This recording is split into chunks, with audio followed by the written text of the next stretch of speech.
Om Tat Sat. Good evening and Namaste to all.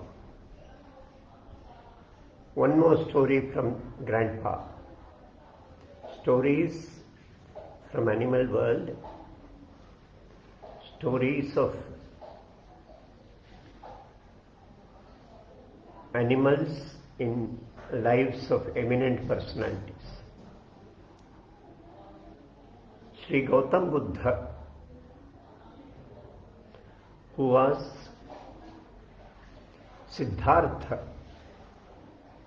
in his Purvashram before he renounced and became Buddha. He was a prince of the kingdom Kapilavastu, which is now in Nepal. His name was Siddhartha. He was once taking a walk in his garden, royal gardens, in the evening hours. He was a statue of peace and quietness, undisturbed, unperturbed by worldly happenings.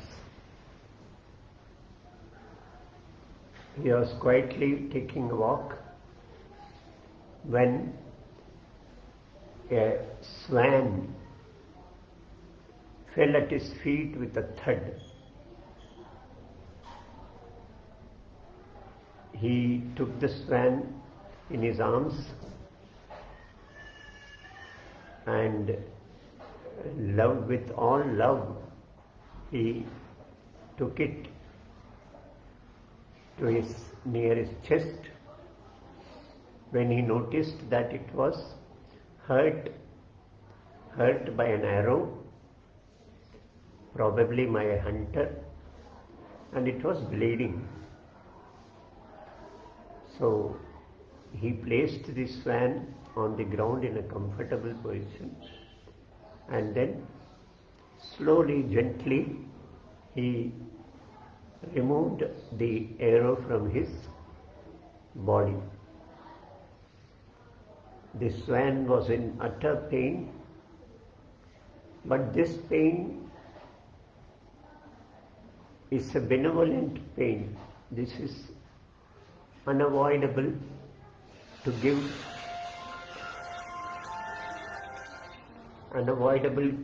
the swan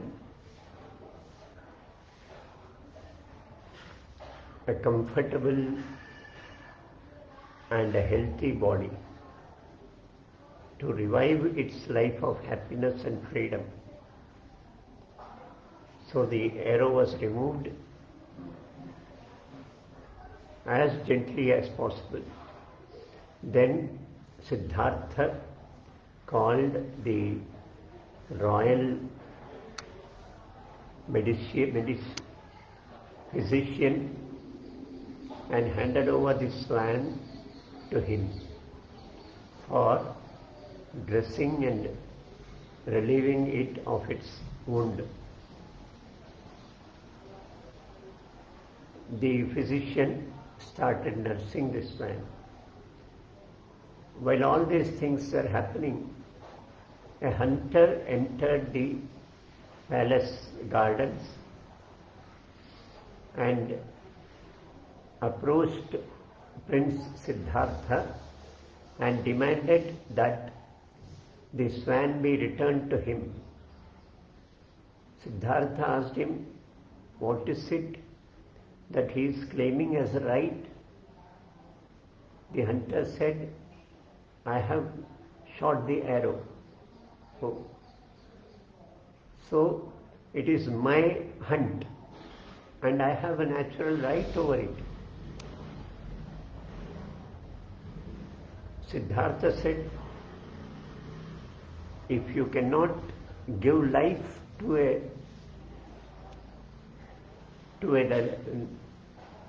any creature, how can you snatch its life? You have no right to snatch its life. The hunter said, this is my profession, and only through this I do the duty of protecting my family, feeding my children, and feeding myself. And it's part of nature. That is the system. And you cannot talk philosophy with me. Gautam Buddha, the Prince Siddhartha said, the swan has taken my refuge. It fell at my feet. So I have vowed to give it refuge. I have vowed to protect it. So I cannot hand over the swan to you. The hunter said, this is injustice. You are kicking on my stomach, hitting on my belly. I'll report this to the king. Siddhartha was unmoved. The case was taken up in the court. After a couple of days, Siddhartha had to appear in the court of the king and the judge. That was the system then. The complainant,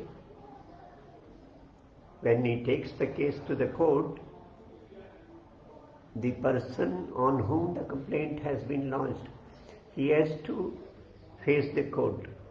He may be anyone. He may be the prince.